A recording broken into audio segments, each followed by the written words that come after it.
Hi, my name is Brett Queen, and I'm doing my project on the legal implications surrounding online music streaming. In today's culture in America, streaming music online has become an everyday norm for the majority. Streaming songs via Pandora while driving in the car or listening to music played through iHeartRadio over the house speakers in cafes.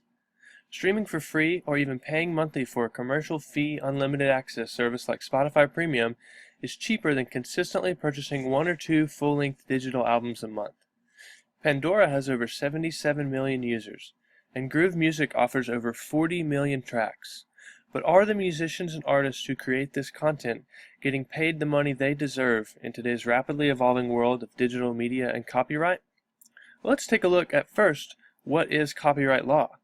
According to the U.S. government, it's a form of protection provided by the laws of the United States for original works of authorship, including literary, dramatic, musical, architectural, cartographic, choreographic, pantomimic, pictorial, graphic, sculptural, and audiovisual creations. Copyright literally means the right to copy, but has come to mean that body of exclusive rights granted by law to copyright owners for protection of their work. Copyright protection does not extend to any idea, procedure, process, system, title, principle, or discovery. Similarly, names, titles, short phrases, slogans, familiar symbols, mere variations of typographic ornamentation, lettering, coloring, and listings of contents or ingredients are not subject to copyright. Now, illegal or questionable streaming and download services, such as torrent sites like the Pirate Bay, the Silk Road, or user upload and streaming services that don't pay properly due royalties, such as Grooveshark, undermine copyright law and steal from artists by offering their music for free without paying proper royalties and credits, though still generating revenue from said content being on their site. Grooveshark in particular allowed users to freely upload copyrighted content to be shared for free with other users of the site, whereas the uploaders themselves did not own the license to upload that content in the first place, which is what wound up getting them in trouble and having to shut down. While other sites do pay artists proper copyright laws, those are more often negotiated outside of a court of law. These numbers are generally dismally low. Now, according to the International Federation of Phonographic Industry, over the 5-year period to 2014, subscription revenues have grown more than sixfold to become a $1.6 billion industry. That model now accounts for 23% of digital revenues.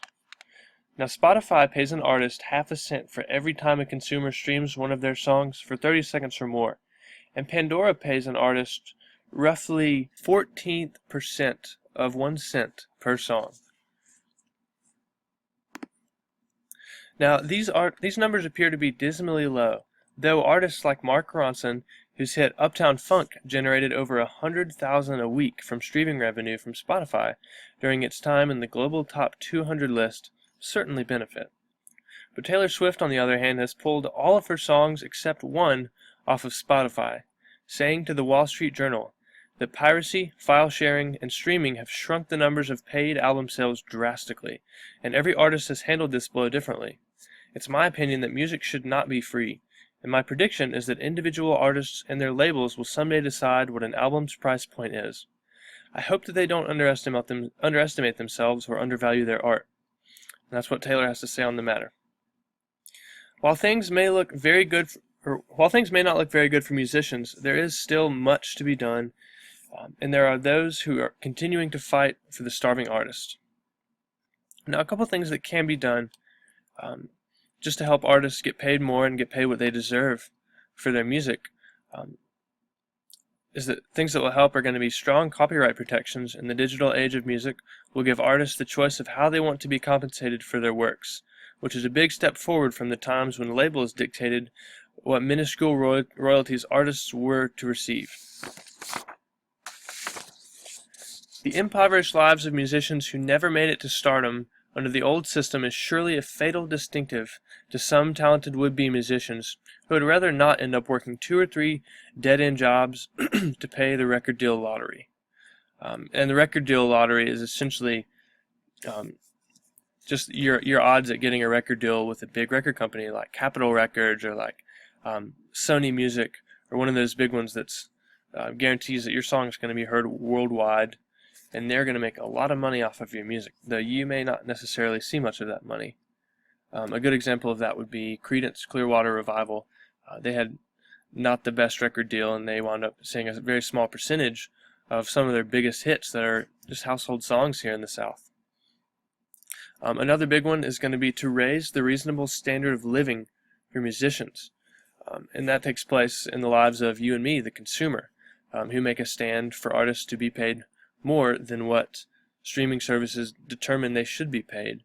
And you see a lot of musicians nowadays are actually coming out with music on their own record labels, or smaller indie record labels that put more of the money in the artist's hands.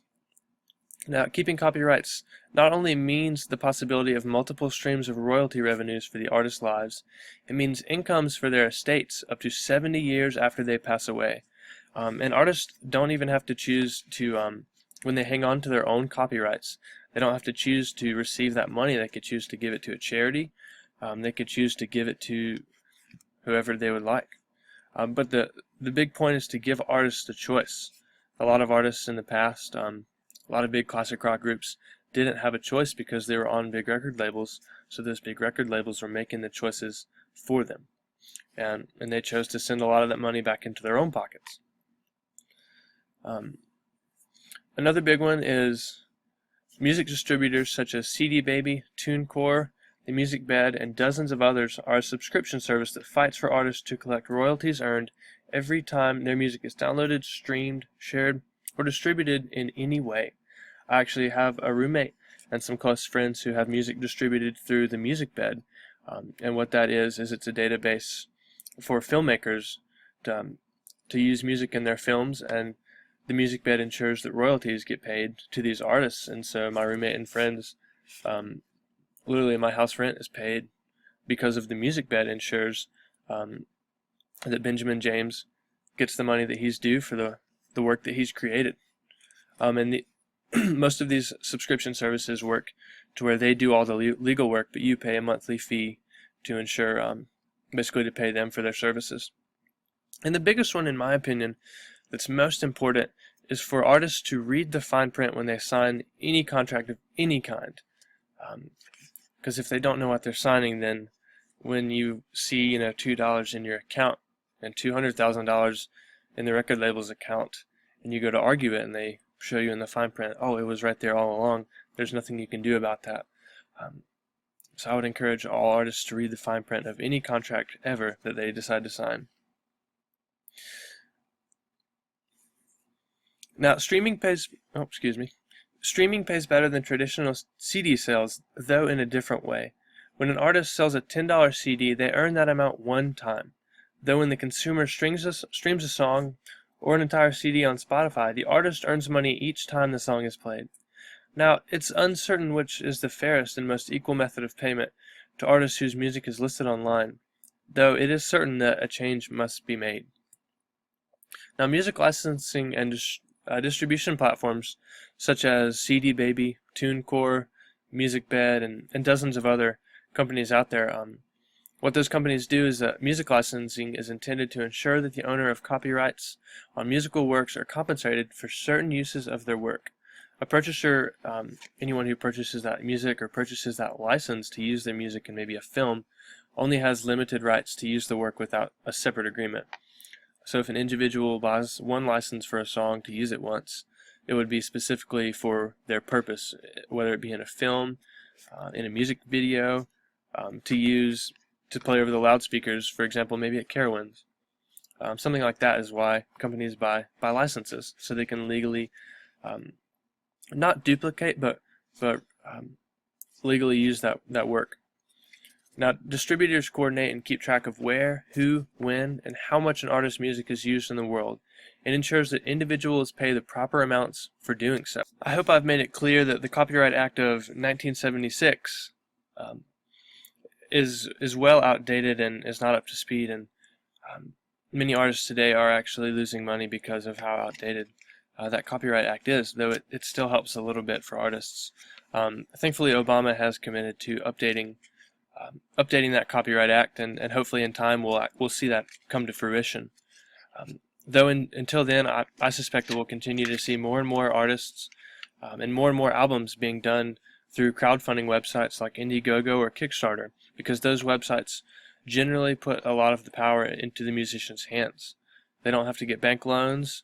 They don't have to borrow money from anyone, or go into debt to come up with an album and to produce a piece of work.